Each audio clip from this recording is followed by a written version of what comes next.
I don't believe in God, but I'm afraid of him.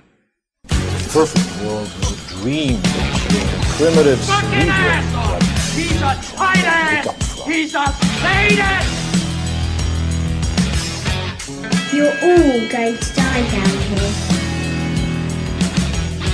The greatest trick the devil ever pulled was convincing the world he didn't exist.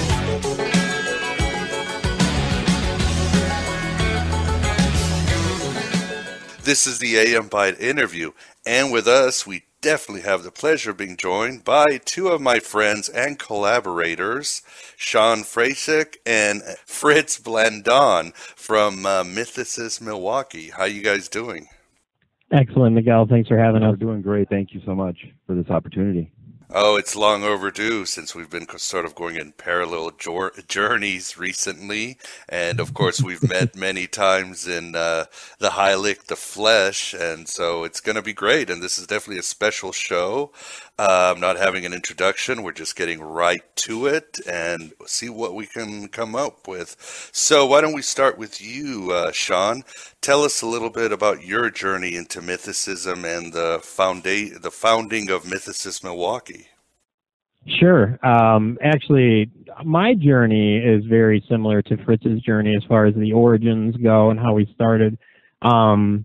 We saw the documentary Zeitgeist, and I know in a lot of circles that's a bad word, but we like to defend it because what Peter Joseph did in that film, simplifying the information that we see with the mythological origins of modern day religions, the Jesus story, he had a lot of good scholarship in there. I know there's a lot of poor scholarship as well, but again, what it did was it simplified this information for us. And me and Fritz and myself saw that.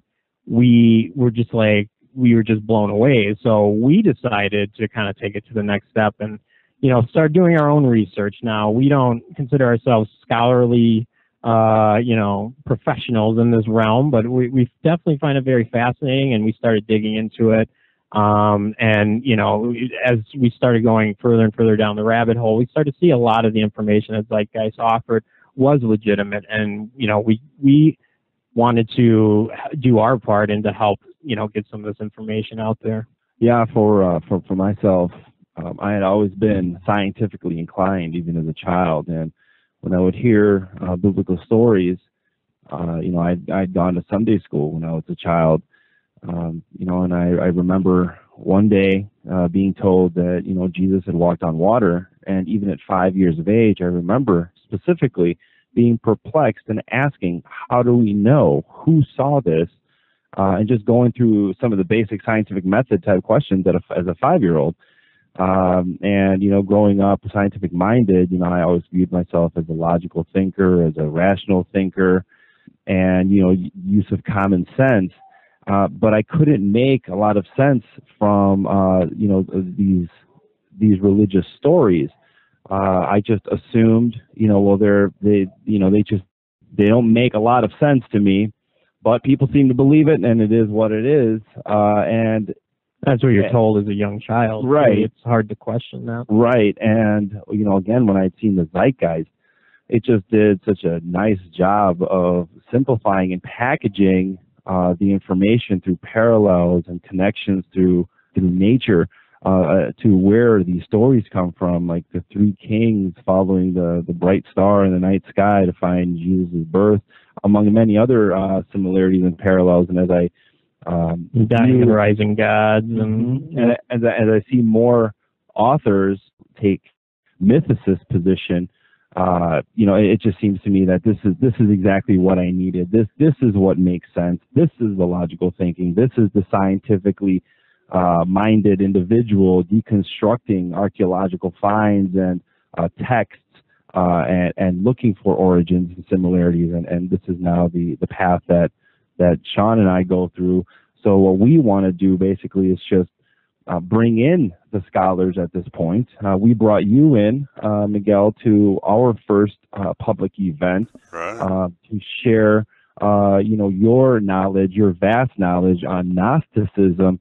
And it may not be mythicism, but what we care about is sharing knowledge into the origins to many modern day religions. Yeah, because you guys don't just go around disproving things or whatever. You also support a lot of causes like the Yezidi and other. This is a whole more, I see you guys are more as an enlightening movement, just to show the vastness of myth and the reality of what's going around in the world behind politics and religion. Right. And, we tend to partner with the secular leaders and secular voices, but mythicism isn't technically for, atheists only. I mean, a lot of this information that comes from these myths come from from a civilization that predates, the modern Judeo-Christian religion. So, I mean, these stories have been around for a long time. So people can find value in them, without them being true. So when we share, a myth of a god, it doesn't, they're mythological and they don't exist, but sometimes the stories and some of the human experience is really real in the story. So even though we tend to side with atheists, we're just showing what we're finding, where these myths actually come from. And when we first started, we were trying to figure out what the best way it was for us to get this information. And Fritz and I, we just met at coffee shops, and our first big thing was Facebook. And we got on Facebook and we started making these really poor pictures that some people liked. We have a lot of people that like them, but yeah. So we're just, we always looked at it like we're just two regular guys, two regular dudes that are just kind of putting this information in. How do we get it out? So Facebook is where we started. And then shortly after that, I took a trip to Egypt to kind of see, we said, we're going to put our money where our mouth is. So let's really do this. Let's go to where it all started. So I actually traveled to Egypt, and I hired some of the Egyptologist guides out there, and they were taking me taking me around the various sites. We were in Luxor, we were in Cairo, we went to the Giza pyramids. And it was just funny because a lot of these guides, they were taking us to show us the mythological stories and the hieroglyphs inside the pyramids. And they would point out to me, like, this is where the Trinity comes from, or this is where this myth comes from, Yeah, so it was really, really interesting experience, and really kind of says something when you have these educated people in Egypt that are telling the kind of the same thing that we're trying to get out there. So I think it's interesting that, what we have found to be our passion is to find ways to spread this information, make it common knowledge. And to me, seeing and learning everything that I'm learning, I'm absolutely amazed at the dark hole of knowledge with something that has been with society for thousands of years. When we're in school and we're learning about Egyptian history and Greek history, we learn about the Nile River, and we learn about the pyramids, and we learn about agriculture and how merchants used to sell their products and how societies interacted. But we never learn about the actual cultural belief systems. What did these vast cultures that lasted for thousands of years actually believe? And what they believed, as we're seeing, is essentially the same thing we're believing today, just with a new character named Jesus Christ, or character Muhammad or Moses. And I'm just, it's very interesting to me that we don't speak about those things. And of course, that now we start getting into some of the political discussions and discussions of stability for the church, and as we start questioning, what are some of the ramifications that might occur by questioning these stories and indicating, hey, look, if this ancient story is saying the exact same thing as your God, what makes yours so special? So we definitely know that we're going into contentious territory, and that's another reason why when we found your show, Aeon Byte Radio, we were absolutely thrilled, and we just attached to your show right away, and that's how we became to know you. We just wanted to get to meet the person. Yeah, actually, literally right after we saw Zeitgeist, I started researching. It's hard to find, various publications on it, and I'm more of an audio learner anyway, so I liked, listening to the videos and audio. And I came across Aeon Byte Gnostic Radio, and I binge listened, I think, for like 3 weeks straight. I'd come home from work, I'd listen on my way home from work. So it's kind of funny to be on the show.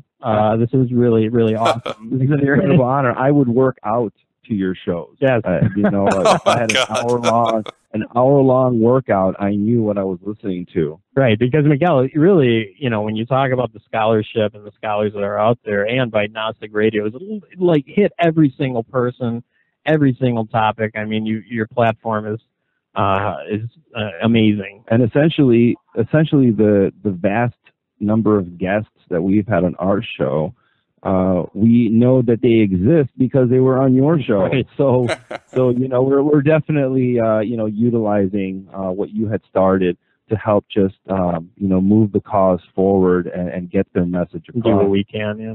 Right. Well, you guys are doing a great job. And for the listener, it's mythicistmilwaukee.com. And no, it's as much as I would like it, it's not a website to disprove the existence of Milwaukee and the Green Bay Packers. It's actually, it's about myth. But tell me, guys, when I first started Aeon Byte, I had this sort of teenage anger towards religion. I've been lied to. I've got exposed that religion does evil to the world. These days, and as I evolved, I still have a lot of, I get indignant about all the atrocities going on as we speak, and you guys point them out too as well in your site and with your guests. But then it really becomes, I get this more childish wonder about myth that I feel I've lost when I was in school reading the Greek myths and all that. And I realize myth can really make a difference in our lives. I mean, myth is about meaning, and I tell people greatest myths of our time, Star Wars or Batman, actually do better for society than most religions. Have you guys feel the same way at this point, I'm sure, right? To me, the myths are amazing. It's just the simple fact that these parallels or these myths, because we've seen many parallels with Star Wars and with Batman, and you highlighted that extensively when you came to Milwaukee to present. To me, it's amazing that these stories have stuck around, and I want to learn more about them, and I want to learn about who told these stories, where did they come from, what was the message that was being translated, and where did that message come from? To me, this is my version of being attracted to history again. Right. And for me, when we first started, I didn't come from a place where I was hurt by religion. I actually didn't have religion growing up. I was very, very secular household when I was a child.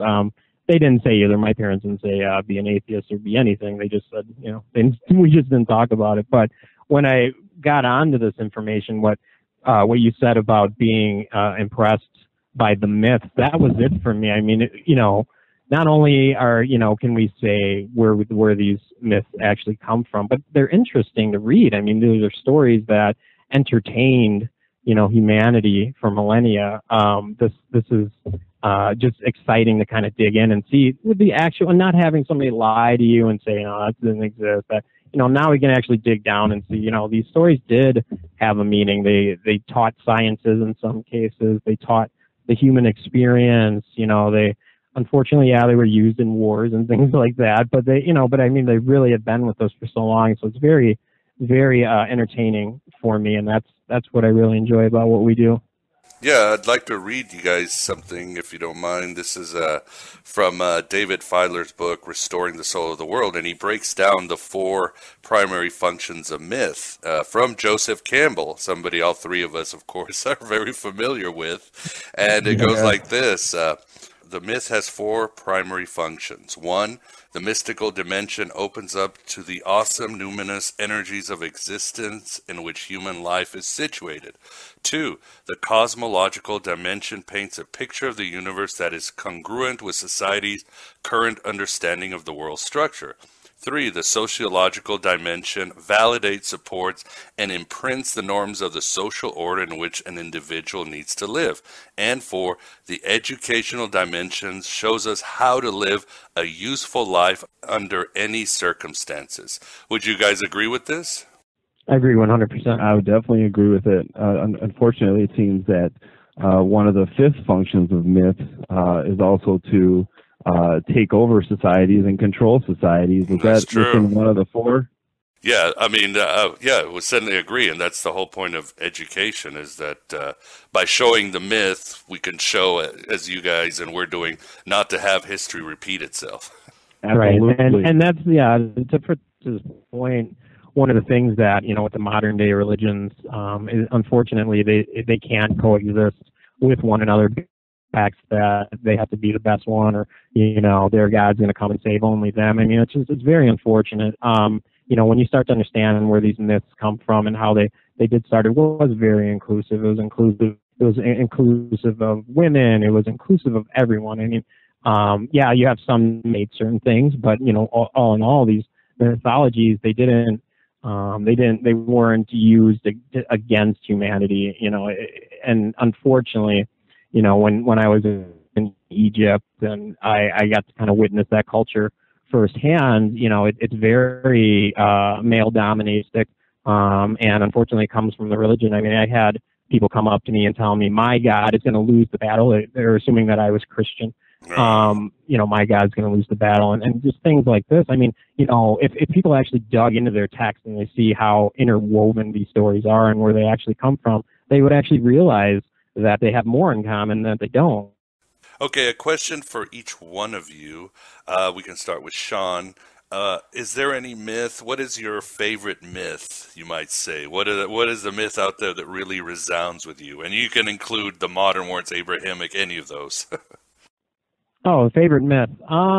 There's so many. I've just been introduced to so many lately. I think Inanna would be one of my current favorite ones, because you see how she's a dying and rising god. She kind of went through all of the tribulations that all the male dying and rising gods went through, as far as being crucified and going through her, torments and things like that to get to her ultimate power.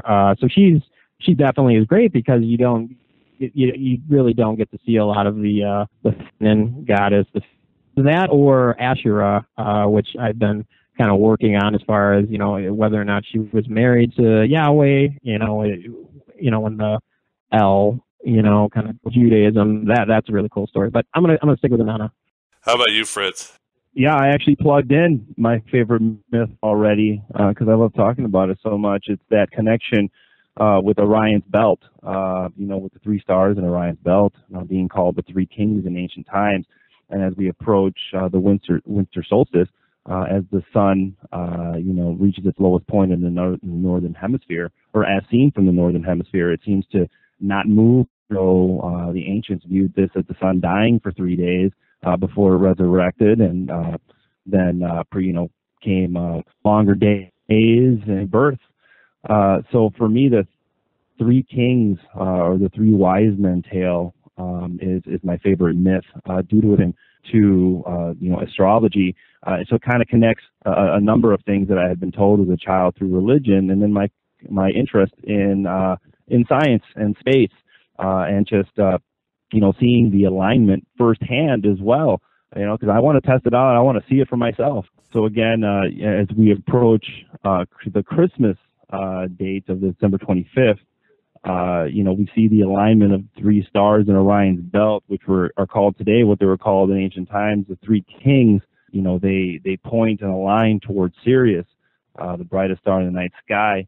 As I had stated, the connection between that myth of the 3 wise men following the brightest star in the night sky to find and locate Jesus' birth site, seeing it firsthand as again, a scientific-minded individual, I wanted to see it for myself. I wanted to test it. I wanted to look up in the sky, as we approached December 25th, and lo and behold, there it was, the 3 stars in Orion's belt, lining up towards the direction of Sirius, which points towards the direction of the east, which is where the sun will eventually rise. seeing all those things coming together, the myth of the three wise men that I had been told as a child, and now its connection to space and constellations, that then makes that story my favorite.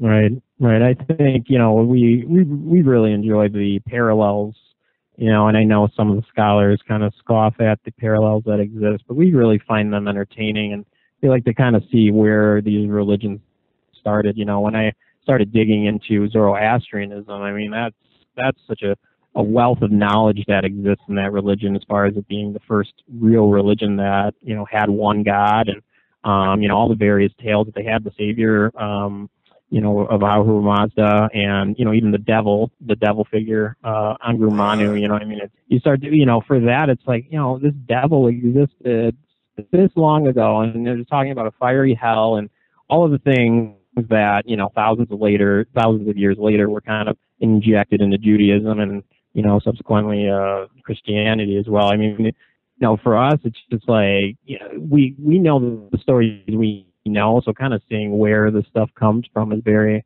very interesting, I think. I will say another myth that I find enjoyable to debunk at this point is the myth of all the evidence for Jesus' existence. We see that there's literally no physical evidence for the existence of this, quote unquote man God that did all these incredible things. So to see that in writing, to say, and we have no physical evidence for that was a very big deal and an important nugget to have with me as we discuss Jesus and his existence.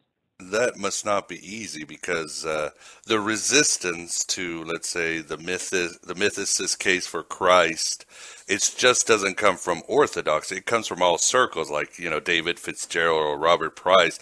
They've had a lot of blowback from the secular circles. Do you guys find the same thing? Well, it's interesting. Actually, our experience has been in Milwaukee alone. We've had nothing but support. Yeah. We'll see that online. We'll get some atheists for whatever reason that don't like to discuss it. Oh boy, when you talk about zeitgeist at all, you'll have atheists in your face saying, "Oh, terrible scholarship and stuff." But as far as the information that we're bringing forth, we've actually had a lot of support. One of the things we want to challenge the mythicist scholars, and this is kind of where it's hard for us because we're laymen. Again, we're not scholars. We didn't go to New Testament school or, get our masters in that. We're interested by the subject. And one of the things that can really help, because you're really only seeing this information coming from secular scholars such as Fitzgerald or Carrier or Murdoch or Price. What we want to start seeing are those minds, those very, very, very, intelligent minds come together and work on something like a zeitgeist that can focus on where they agree versus where they disagree, because it's already confusing enough for laymen, to kind of dig this and find who's got the right story or whose angle's the best, or if they can just come together and work on something that can simplify this information, bring it together, and start widening the audience, because like you said, it's not the general consensus, it's not the widespread consensus. So how do we start getting that to the forefront? What's your take, Fritz? Yeah, I agree, and for me, I absolutely agree that unfortunately, even within these scholarly minds, there seems to be at times scholarly and intelligent bickering that occurs, and all we want to do is say, look, you have great information. We see how they align. What we're going to do is we're just going to share that information with everybody. Right. But I think that it's great. That's a great point that Sean makes, is, that we would love to see them come together and create a masterpiece of information where they all can agree upon with these mythical stories. And for me personally, I am interested in the parallels, or the comparative religion aspect. For instance, Romulus, the Roman god. We see so many parallels to Romulus's and Acts, and rising up into heaven, being born of a virgin, son of a god, and all these other parallels. His passion.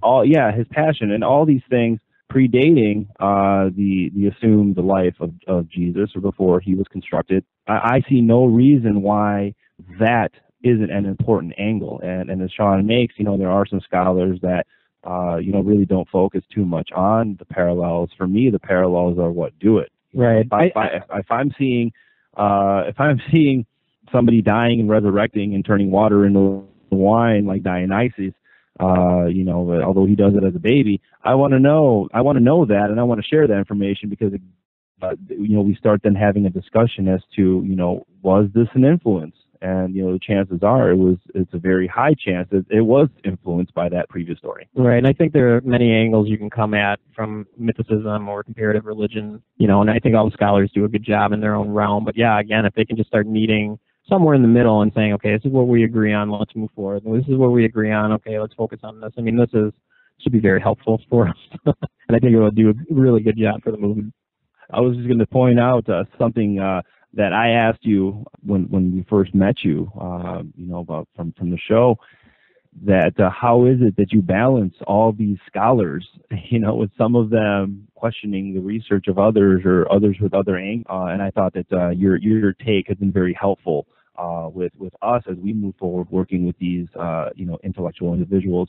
We just want to stay as neutral as possible, and we just want them to take over the show. What the show is about, or the event. Or the event. The show is about the guest. All we want to do is just ask the guest questions and let the guest take over. Oh, I agree. I certainly agree. I mean, we're all searching for the truth, and everybody's searching for the truth, or at least is trying to. So, and of course, the internet was a great place to sort of bring this up to the forefront, even in the late 90s with Acharia S. She was really one of the pioneers of this. But unfortunately, also in these days, and let me know if you disagree, the internet is also a terrible place for miscommunication and disinformation. So I think a lot of times there's a lot of friction with all these things. Scholars don't meet at conferences so much, but in chat rooms and Facebooks, and their followers start sending different missives and opinions to each other. So that's where we get into a lot of trouble. Yeah, you're absolutely right. I mean, speaking to the positives of the internet, that's another thing that Sean and I saw immediately. It's, we're living in this digital age. We have an opportunity to share this, incredible information that's being researched to anybody. We are nobodies, but we're slowly reaching a following. We will average around 20,000 views a week on our page. We're up over 3,000 likes since we started Facebook. So our little bit of influence is enough now, and we're starting to grow. So for us, we saw it as we no longer have to go to a catacomb in Rome, or we no longer have to ask for permission to dig in an archaeological site and say, hey, can I take a look at this palimpsest that you have here, so I can see what I can deconstruct from it. As I had mentioned, we no longer have to go into like a catacomb or go to an archaeological dig and ask permission to look at a palimpsest that's heavily guarded. We now have individuals that know what they're doing, know what they're talking about, know what they're researching. Sharing some of that information in more layman terms for myself and to understand. And all we want to do now is utilize the internet to now share that information to everybody. I was mentioning how Mythicist Milwaukee is a very tiny organization right now, but with the internet, information can be shared to the world. With the mention of the negative usages of the internet or media, lies and deceit can come in many forms and in many ways. And I think it's just a challenge that we have to deal with.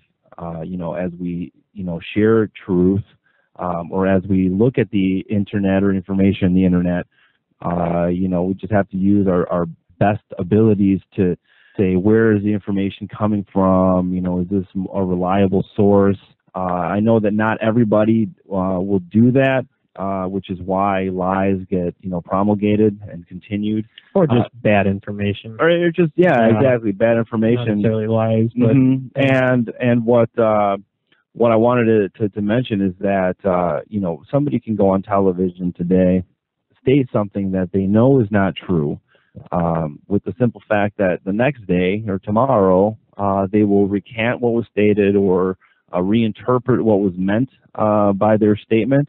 But it doesn't matter. The lie has already been spread, and unless every single individual that, you know, watched the program the day before watches the exact same program the next day to hear the changing information, that lie has already been spread. And I think a lot of individuals utilize that tactic where they can always go back and state, you know, I recanted that information, or, you know, as I said here, you know, this is really what I meant. You know, some individuals do deceitfully use that and say, you know, well, I'm going to spread the lie today, have it float out into society, and who knows how long it'll stay there, just for the simple fact that, you know, you can change it the next day. And again, you know, those are the benefits and the challenges to the internet. It's a great place, right? Great place to pass on information and share it, and we're doing that as we live in the time of the digital age. But, you know, it's just a challenge we have to deal with. Yeah, and I think that's why we try to challenge people to think critically and make sure they're doing their own research. And of course, there's always the lovely comment sections on YouTube and other places where just evil and trolling just comes out. But yeah, you get used to it. And what I say to that, and I try to, you know, when I talk with people, it's like, you know, when you do something, you put something out there, you can't worry about what the comments are, because once you start bringing yourself down to that lower denominator, you have now reduced yourself to that. You know, you really just got to put out good work and put out good research and just put about it. And, you know, people like it, great. If they don't let them get you down, because you're right, that's so negative, and it's gonna stop what you're trying to achieve, you know. There you go. And again, for the listener, that's mythicistmilwaukee.com. And they got quite a lot of good heresies on their website. A podcast, a blog, documentaries, the whole 9 yards, or the whole 3 kings for Fritz, if that's what he wants. But so I know we get to the main event. You guys are having the Misinformation Conference, and I should note that I will likely be there, but tell us about it. Yeah, well, we hope you can make it. First of all, it'd be great to have you in person again. But the way it started, it was, again, Fritz and I, we started doing our crazy pictures, you know, amateur. Some people liked it. Then I went to Egypt, then I went to Greece, and Fritz went to Nicaragua, and we started doing all these things. We did our documentary on the Muslim call of prayer in Hamtramck. It's the only city that allows that practice.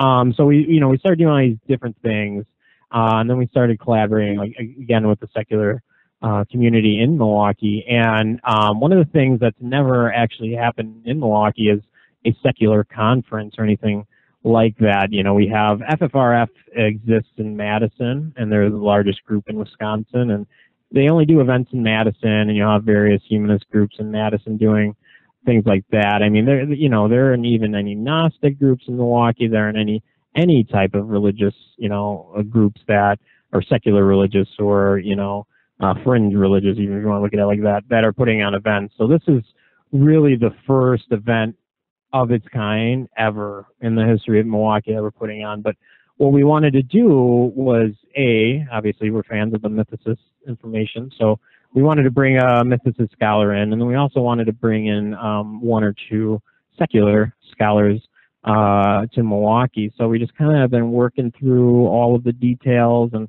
planning and all of that, and we were funded by one of our team members. One of our team members gave us a nice chunk of cash to bring this together. So what we're doing is we're bringing in Dr. Richard Carrier, Hemet Mehta, and James Kirkwall. Hemet Mehta and James Kirkwall actually come out of Chicago, Miguel. So maybe it's a carpool. Yeah. You guys can carpool. I'm kidding. But yeah, so we're bringing them in for a one-day event. It's on April 25th, and what we're doing is we're going to have them kind of do the regular conference, speak to the audience, you know, do some Q&A afterwards, sell some books. And we have various other groups that are going to be in attendance. You had mentioned the Yezidis, which is really exciting for us. The Yezidis are a religious minority that were in Iraq and Mount Sinjar until ISIS kind of displaced them from their home. I mean, some of them still live there, but ISIS really has been going after the Yezidi group for whatever reason. So we do have the Yezidi, and we know why, again, because of the religious bigotry that exists. But, we're going to have Yezidi leadership at the events. They're really big fans of what we're doing. We may actually have a NASA scientist come. Her name is Michelle Fowler. She's from Wisconsin, and she's really interested in coming. We have various other groups that are going to be there as well, but really what we're trying to do is offer up this opportunity for Milwaukee to kind of come and talk about this topic that can be viewed as taboo, and kind of keep religion on the table as discussion. And for a lot of individuals, just even the idea of questioning Jesus' existence is very new to a lot of people, and was actually new to me as well. I had a lot of doubt, but to have scholars, pretty much showed data for his possible non-existence, that'll be very new for a lot of individuals here in Milwaukee as well.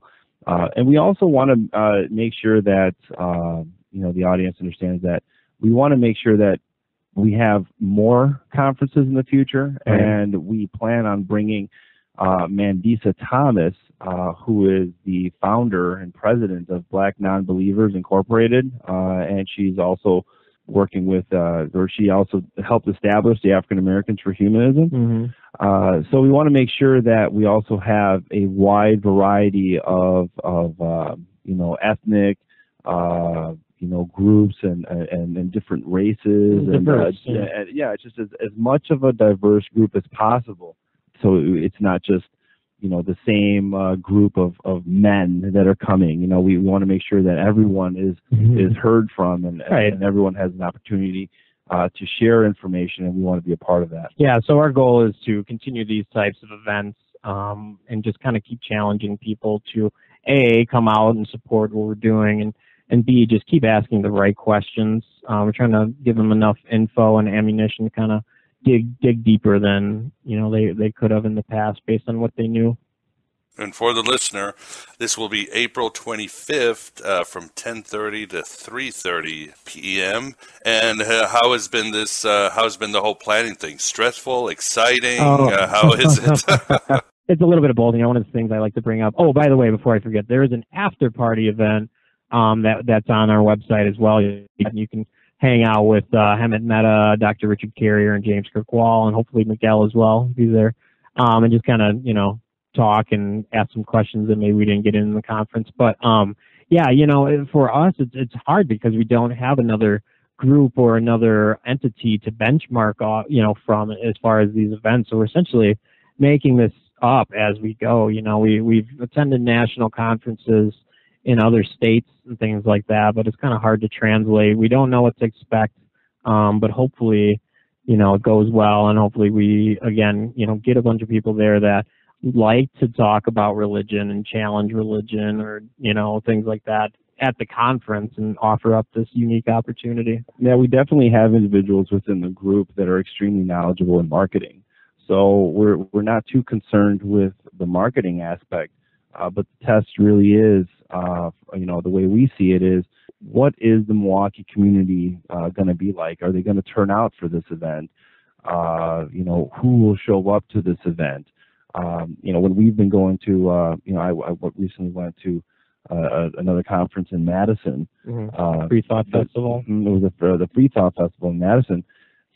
Pretty much not only to hear from new potential future guests for our podcast, but to also see what it is that they're doing, because for a lot of what we do, and as we keep moving forward, it's the first time we've done this. Right. Being producers for WRJN on the Alan Eisenberg show, that was the first time we were producing a show.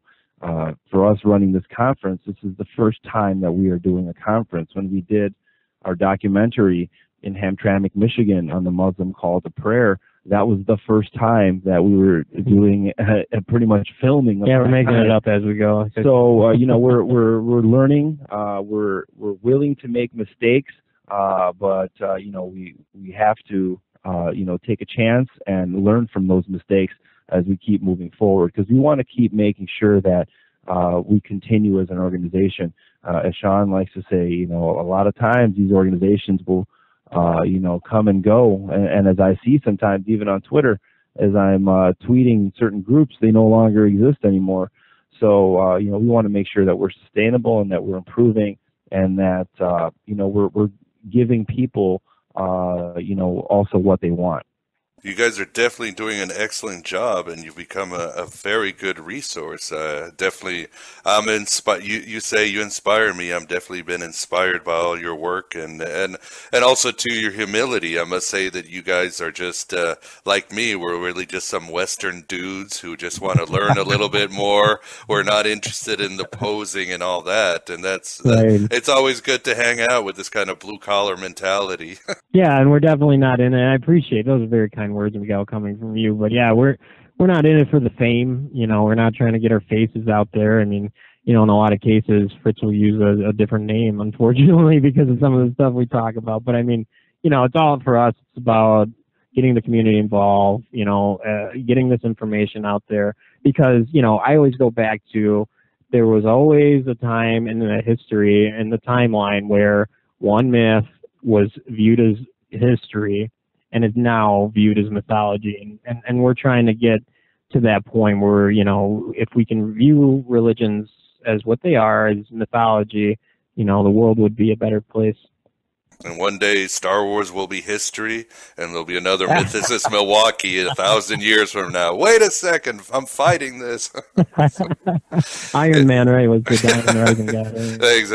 Exactly. Plenty of those, and they're all wonderful. They're all part of a great myth and a great place for meaning, as long as we don't let those who want the power take it over for power.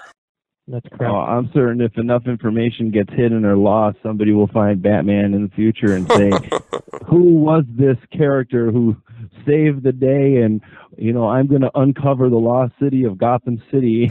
Yeah. Right. Today we say there's no Nazareth. There'll be somebody who say, wait, there's no Gotham. Yes, there is. Of course there is.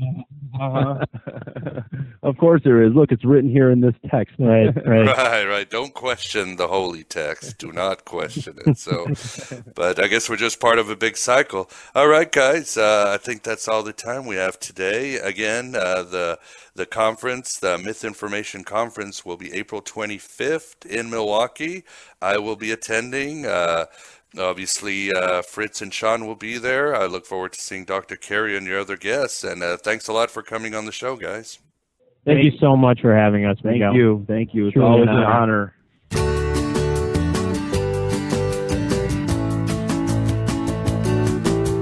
Reason is the enemy of faith, my friend. A head that's filled with knowledge soon is too bloated with its own weight to fit through heaven's gate. So think with your heart, it's the only organ for salvation. Think with your heart, don't deduce yourself to eternal damnation. Think with your heart, 'cause you know that the Almighty sees us. Think only with your heart. Whoever heard of the bleeding brain of